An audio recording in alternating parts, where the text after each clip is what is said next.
Pada suatu malam di tahun 1960, seorang pria bernama Zarya mengaku bahwa tak pernah menyangka ini akan terjadi karena selama ini manusia hanya bermimpi. Dia kemudian menanyakan kepada anak buahnya, Kim, apakah percaya bahwa momen ini akhirnya tiba? Menurut Kim, dia harus melihatnya sendiri ketika berada di atas sana. Ya, apa yang mereka bicarakan adalah tentang proyek luar angkasa pertama dalam sejarah. Zarya meminta Kim untuk tidak berbuat macam-macam di atas sana dan tetap mengikuti instruksi.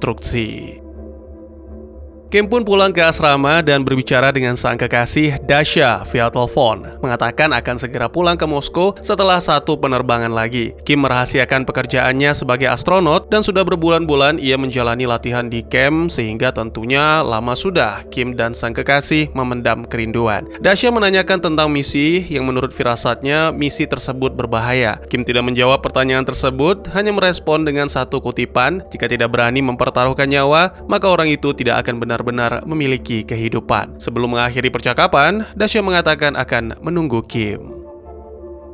Hari yang dinantikan pun tiba. Kim sudah berada di wahana antariksa Baikonur 1. Dia melaporkan kondisi yang mana semuanya sudah aman sehingga roket pun diluncurkan.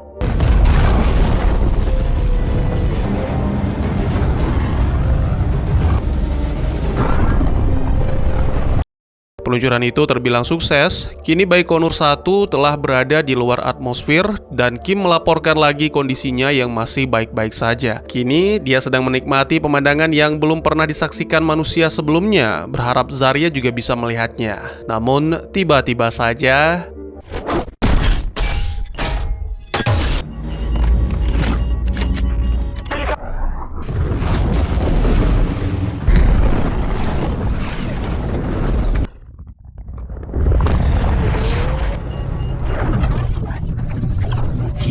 dan ya, apa yang sebenarnya terjadi? Selamat datang dan selamat berjumpa kembali bersama saya Teguh Gusto. Bagaimanapun kabar dan dimanapun berada, ingatlah selalu setiap luka di masa lalu adalah bukti bahwa kamu pernah berani mencoba. Seperti biasa, saya akan bercerita yang tentu saja tentang sebuah film dan kali ini berjudul Shilovik Nyatkuda atau dalam bahasa akamsinya Pria Entah Dari Mana. Sebuah film yang rilis pada tahun 2023. Ya benar sekali, ini film Ura, jadi sudah pasti Ura semua, makanya jangan berlama-lama kita. Segera siapkan kopinya dan mari lanjutkan cerita.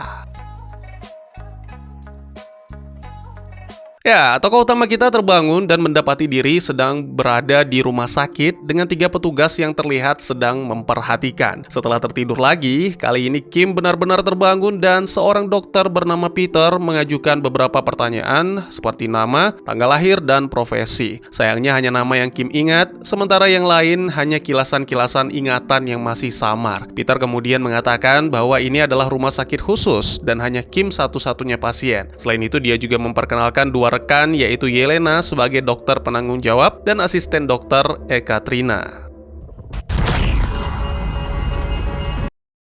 Sekali lagi Peter menjelaskan bahwa ini adalah rumah sakit khusus yang tertutup untuk umum. Di hari-hari berikutnya, Kim menjalani proses penyembuhan hingga akhirnya bisa berjalan lagi. Berminggu-minggu kemudian, Peter datang memberikan jam, mengatakan bahwa itu adalah milik Kim. Dan tepat saat itu, kilasan ingatan muncul tentang jam tersebut yang didapatnya dari Zarya. Hari-hari berikutnya adalah hari-hari yang membosankan dan penuh dengan tekanan, sampai-sampai Kim memberanikan diri untuk menanyakan jendela dan pintu-pintu benar-benar dikunci. Bahkan ada ruangan yang ditutupi tembok dan jendela-jendelanya dicat agar suasana luar benar-benar tak terlihat. Wajar saja, karena ini adalah fasilitas tertutup, jadi Kim diminta untuk bersabar. Pada kesempatan selanjutnya, Peter menunjukkan beberapa foto lawas yang menampilkan roket, serta meminta Kim untuk membayangkan kokpit. Sayangnya Kim masih tidak mampu melakukannya. Jadi Peter berlanjut ke tes berikutnya tentang pendaratan, biasanya berdasarkan perintah atasan. Sebuah kilasan ingatan muncul tentang hal ini, menjelaskan bahwa Kim bisa saja mendarat di tempat yang tak terduga. Tapi Kim tidak bisa menjelaskan kepada dokter, oleh karena itu ia meminta agar dipertemukan dengan jenderal. Beberapa waktu kemudian, Kim yang sulit tidur menghampiri suster yang hendak makan dan meminta obat tidur. Si suster terlihat panik, tapi bersedia mengambilkan obatnya. Sementara Kim, sembari menunggu, memeriksa makanan apa yang hendak dimakan oleh suster yang ternyata hamburger. Dia juga menemukan bungkus rokok dan kaleng minuman soda yang tak asing di toilet.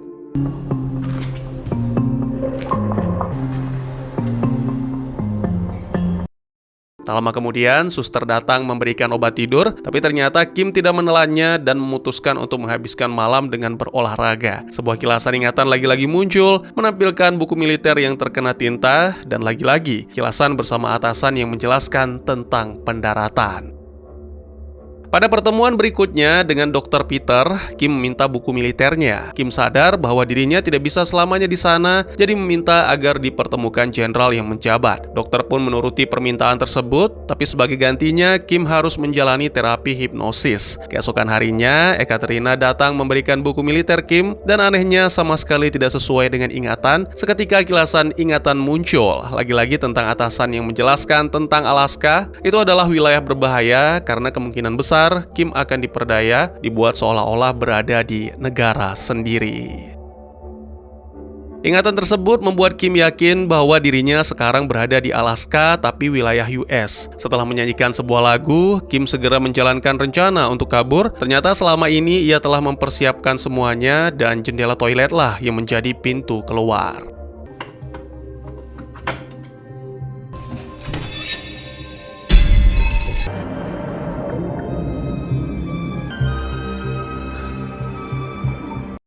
Meskipun sempat terhenti karena melihat pengawas sedang merokok, tapi pada akhirnya Kim berhasil melarikan diri. Daerah itu benar-benar gelap dan sepi, bahkan setelah Kim berjalan cukup jauh, barulah ia menemukan sepasang pria dan wanita yang sedang memadu kasih. Sambil tertawa, si pria mengatakan bahwa ini adalah Chicago. Lalu tak lama berselang, Kim melihat seorang wanita yang sedang mengomel dalam bahasa Rusia, jadi segera memberanikan diri untuk menghampiri, meminta pertolongan agar diantar ke kantor duta besar. Namun, beberapa waktu kemudian, Kim terbangun di sebuah apotek dan bertemu dengan seorang security yang juga bisa berbahasa Rusia dan juga wanita yang galak tadi. Kim lagi-lagi memohon bantuan sambil pelangap-longo sampai akhirnya melihat kalender yang menunjukkan tahun 2023. Maestro.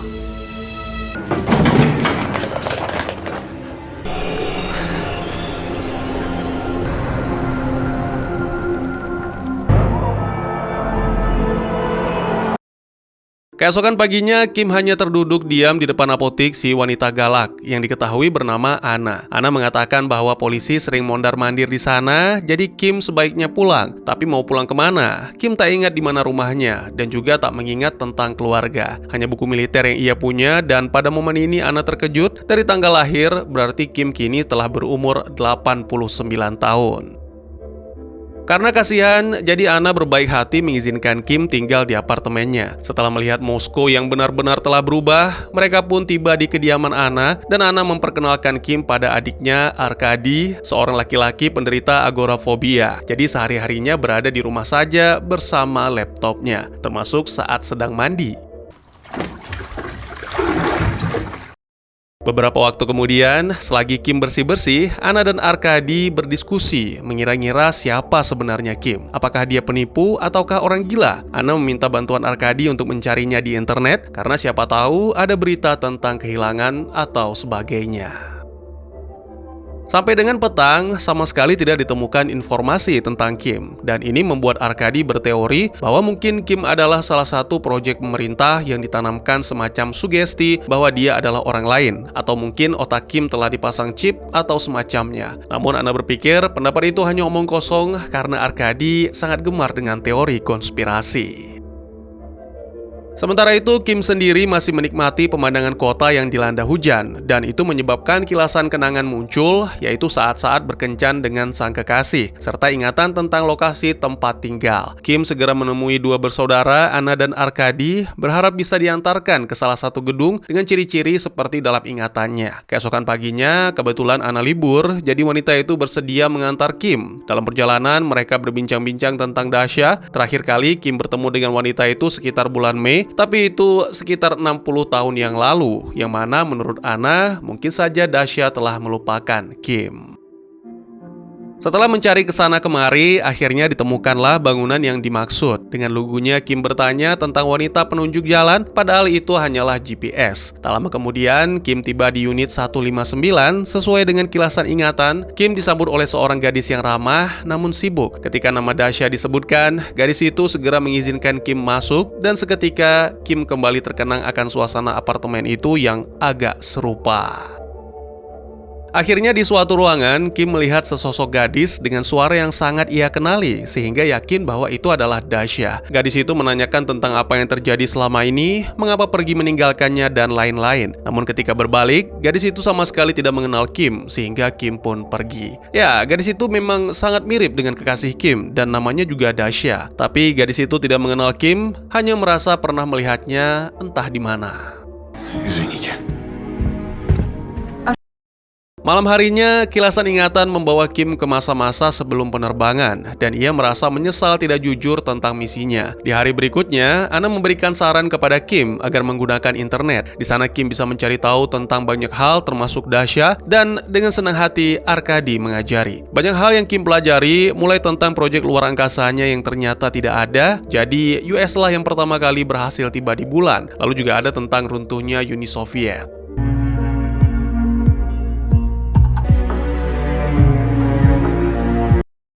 Kim terus terpaku di depan laptop, bahkan tidak mau makan, dan itu membuat Ana khawatir. Alih-alih menenangkan, Arkady malah mengingatkan kembali tentang penanaman chip, sehingga Ana mulai sedikit percaya. Lebih lanjut, Arkady menjelaskan tentang pergeseran antara masa lalu dan sekarang, juga antara peristiwa nyata dan imajinasi. Singkatnya, Kim hanya menciptakan tokoh di dalam diri dan hidup di dalam tokoh itu. Tiba-tiba Kim menghampiri mereka, karena tak ingin terus merepotkan, Kim pun memohon agar dikembalikan ke rumah sakit. Keesokan harinya, Kim dan Ana mulai mencari rumah sakit yang dimaksud. Sangat mengejutkan, saat tiba di sana, rumah sakit itu kosong dan sepertinya telah lama terbengkalai. Ana menyarankan agar Kim bertemu dengan seorang ahli atau polisi, namun Kim menolak, menegaskan bahwa dirinya benar-benar dirawat di rumah sakit itu beberapa hari yang lalu. Bukan sekedar omon-omon, Kim juga menunjukkan sebilah pisau di kamar mandi sebagai bukti yang mana pernah ia gunakan untuk melarikan diri.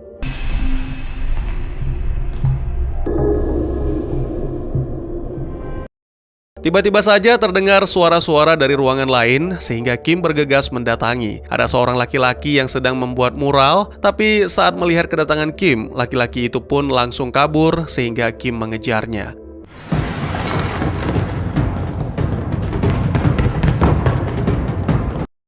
Pada akhirnya Kim berhasil menangkap si laki-laki pembuat mural, menanyakan tentang rumah sakit dan para staf. Namun si pembuat mural mengaku hanya datang untuk menggambar, itu pun karena pintu gedung tidak dikunci. Meskipun masih curiga, tapi Ana memohon agar Kim melepaskan laki-laki itu karena tak ingin ada masalah. Satu-satunya harapan kini adalah Dasha, sehingga Kim mengajak Ana untuk menuju ke apartemennya. Ternyata unitnya tidak dikunci, jadi Kim dan Ana bisa masuk. Mereka lalu memeriksa ke seluruh ruangan sampai Ana menemukan album tua yang kemudian tidak sengaja menjatuhkan foto-fotonya. Pada momen inilah Kim menemukan foto-foto Dasha, dan diantaranya ada foto mereka berdua 60 tahun yang lalu.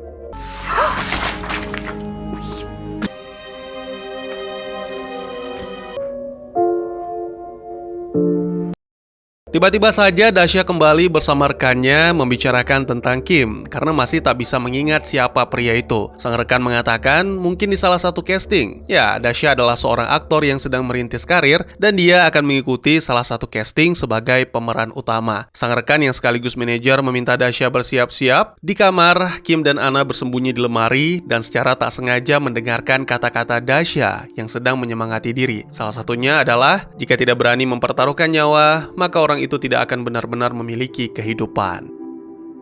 Beberapa waktu kemudian, Kim dan Ana terlihat di sebuah kafe. Ana mengaku stres berat, jadi membutuhkan asupan. Sementara tokoh utama kita masih melamunkan kalimat yang diucapkan Dasha dan semakin bertanya-tanya dari mana ia mendengar kutipan itu. Tiba-tiba di salah satu meja, Kim melihat wajah yang tak asing sehingga segera menghampiri. Ternyata itu adalah asisten Dr. Peter yang bernama Ekaterina. Menyadari kedatangan Kim, Ekaterina pun segera melarikan diri sehingga terjadilah aksi kejar-kejaran.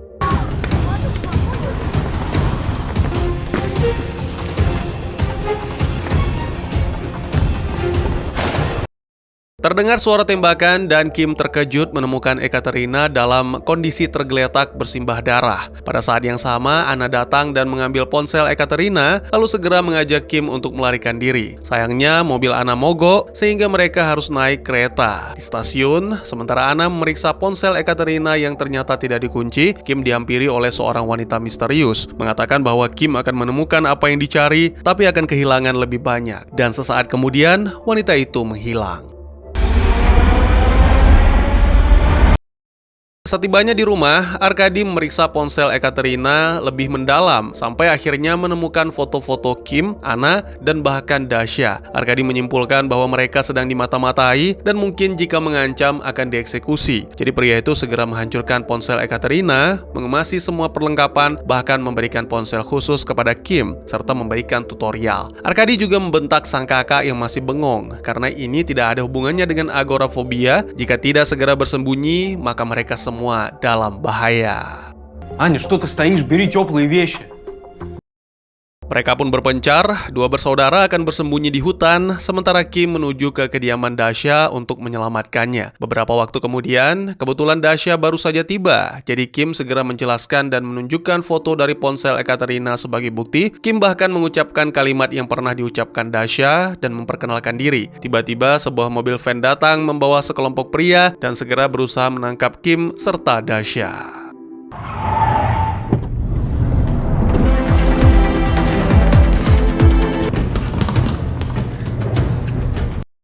Kelompok itu tidak hanya mengejar, tapi juga sempat melepaskan tembakan, pertanda bahwa mereka benar-benar berbahaya. Beruntung, Kim dan Dasha berhasil menaiki bus. Sayangnya, Kim tidak bisa menjelaskan apapun tentang kelompok yang mengejar mereka, tapi yang pasti menurut Arkadi, jangan lapor polisi. Lalu, karena tidak mengenali lokasi-lokasi di Moskow, maka Kim menyerahkan keputusan tentang tujuan mereka kepada Dasha, dan akhirnya mereka tiba di museum malam.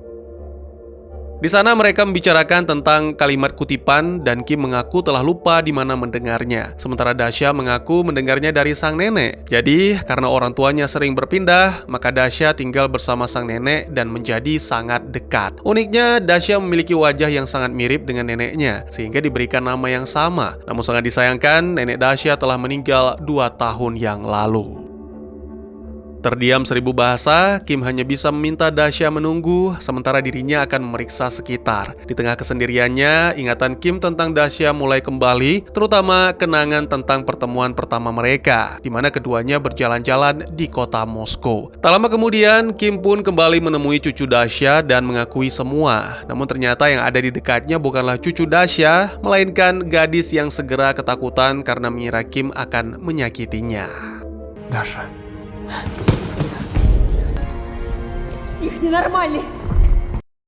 Kim pun segera menghubungi Anna, melaporkan kekacauan yang terjadi, dan kini bingung mengira Dasha tidak nyata. Anna memintanya untuk datang ke rumah sakit tua agar mereka bisa bertemu di sana karena kelompok misterius sudah mendatangi museum dan tak punya pilihan lain. Kim pun menuruti. Saat pagi, setibanya di rumah sakit, Kim tidak menemukan siapapun, tapi menyadari sesuatu yang terlewatkan. Ternyata mural yang dibuat oleh pria beberapa hari yang lalu adalah nama Kim. Di saat yang sama, sekelompok pria datang, jadi Kim segera melarikan diri sampai akhirnya terkepung di rooftop. Kim bertanya siapa dan apa tujuan kelompok itu, tapi karena tak ada jawaban, Kim akhirnya melompat.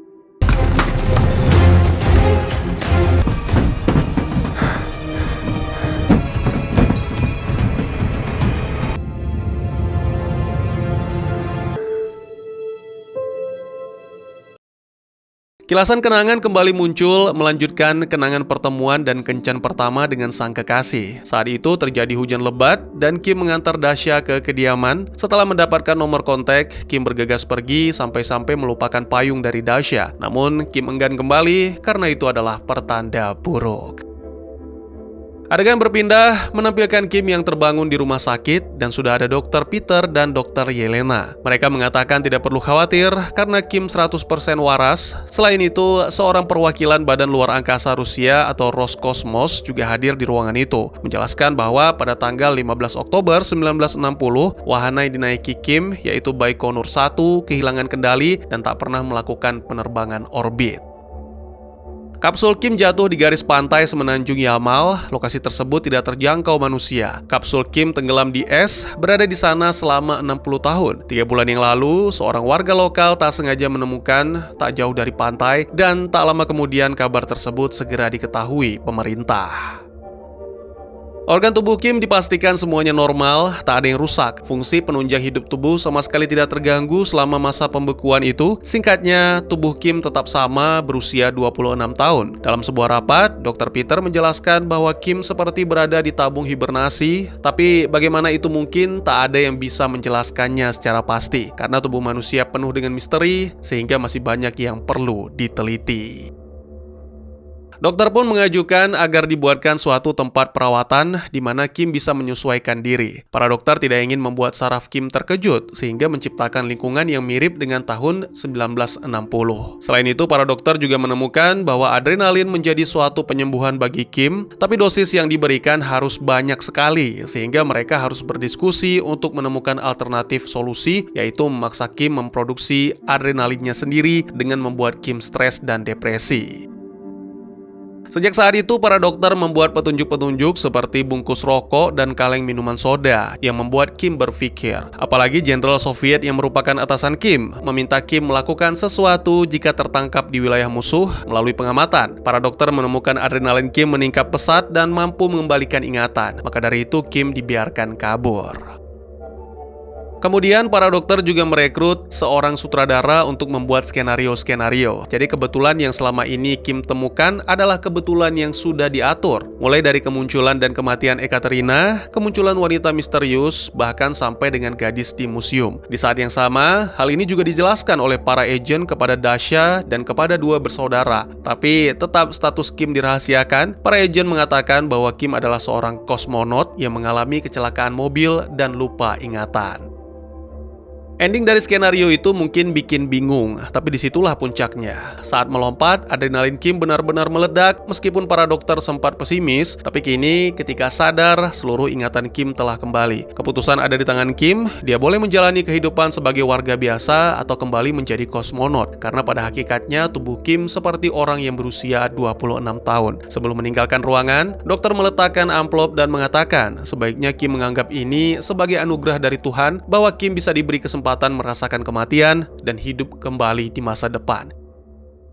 Ketika Kim membukanya, ternyata amplop itu berisi foto Kim bersama Dasha. Tak lama, Dr. Peter sadar bahwa dia lupa menyerahkan jam yang mana di dalamnya ditanam chip pelacak. Namun ketika kembali, Kim sudah tidak ada di ruangan.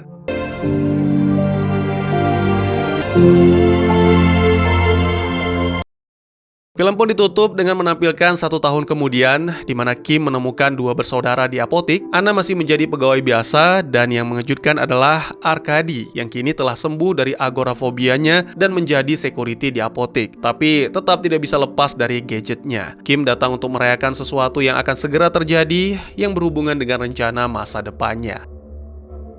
Adegan kemudian berpindah menampilkan kesedihan yang dialami Dasha. Tapi ini hanyalah akting, karena akhirnya gadis itu berhasil membintangi salah satu drama terkenal dan beradu akting dengan aktor papan atas. Kim sejak tadi menunggu di sana dan memperhatikan. Mereka kemudian bertemu dan membicarakan tentang kutipan dan juga keberangkatan. Ya, tokoh utama kita memutuskan untuk melanjutkan karirnya menjadi kosmonot.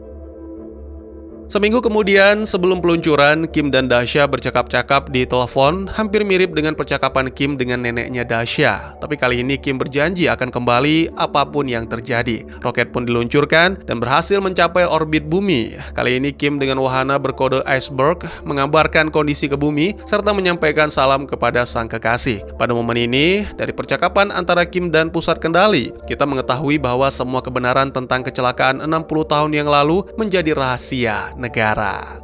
Dan tamat. Paruh tengah film sengaja memainkan keraguan penonton, beneran time travel atau Kim cuma korban trauma atau halusinasi. Jejak Kim di internet nihil, rumah sakitnya tiba-tiba kayak bangunan terbengkalai, dan ada dalam tanda kutip orang-orang misterius yang memburunya, membuat situasi mirip thriller psikologis ala The Game atau Shutter Island. Bahkan beberapa reviewer nyebut film ini memang dibangun dengan kerangka thriller psikologis yang bikin kita ragu dengan realitas Kim. Nah, begitu masuk ke endingnya, twist terakhir menegaskan bahwa Kim bukan gila dan dia memang datang dari 1960 ke 2023. Bukan lewat portal waktu, tapi lewat cara yang terasa dalam tanda kutip dingin dan realistis. Jadi setelah crash, kapsul Kim jatuh ke area terpencil dan tubuhnya berada dalam kondisi yang menghentikan proses penuaan atau semacam stasis hibernasi jangka panjang. Itu sebabnya dia terlihat muda, walau secara kalender umurnya harusnya sudah sangat tua. Dan film akhirnya menjelaskan kenapa dia bisa melompat waktu, serta kenapa evakuasi atau penjagaannya jadi serba rahasia. Soal Dasha, inti emosional endingnya ada di sini nih. Kim mencari Dasha yang ia ingat sebagai kekasihnya di tahun 1960. Yang ia temui di 2023 adalah Dasha lain, cucu dari kekasihnya. Wajahnya mirip banget dan bereaksi ketika Kim mengucap kalimat kutipan, "Siapa yang tidak berani mempertaruhkan hidup, tidak akan mendapatkannya." Film memakai kemiripan ini bukan buat bilang Dasha reinkarnasi, tapi sebagai jembatan. Kim dipaksa menerima bahwa cinta lamanya sudah jadi bagian masa lalu, sementara dalam tanda kutip Dasha baru adalah kesempatan untuk menutup luka dan tetap hidup di masa kini. Jadi pertemuan itu adalah titik di mana Kim berhenti ngejar masa yang hilang dan mulai mengakui realitas 2023. Jika ditarik ke tema besar, film ini ingin menyampaikan bahwa kadang ada orang yang berjasa besar, tapi namanya nggak pernah masuk buku sejarah. Kim adalah tokoh yang paling jelas. Dia sebenarnya pahlawan, ikut misi besar yang berbahaya, tapi karena proyek rahasia dan gagal, pemerintah menyembunyikan semuanya. Akibatnya, dunia nggak pernah tahu kalau dia pernah ada dan pernah berjuang. Jadi Kim ini seperti the man from nowhere, bukan karena dia tidak punya masa lalu, tapi karena masa lalunya dihapus dan dilupakan. Jadi, bagaimana menurut kalian? Mungkin segitu saja teman-teman, terima kasih buat yang sudah menyaksikan. Silahkan memberikan komentar, bertanya, ataupun merequest kira-kira film apa yang menarik untuk dibahas. Bisa lewat kolom komentar atau buat yang malu-malu bisa via DM ke Instagram saya di @tekugusto. Insya Allah pasti akan dibaca. Mari kita jadikan kolom komentar sebagai sarana penambah wawasan dan menciptakan jalinan persaudaraan, bukan malah menjadikannya seperti tempat pembulian sehingga menciptakan permusuhan. Jangan lupa untuk dukung terus channel ini dengan cara share, like, dan subscribe, karena dukungan dari kalian sangat berharga bagi saya demi perkembangan channel ini. Saya Gusto, sampai jumpa di video selanjutnya. Tetap semangat, tetap bersyukur setiap hari. Dadah!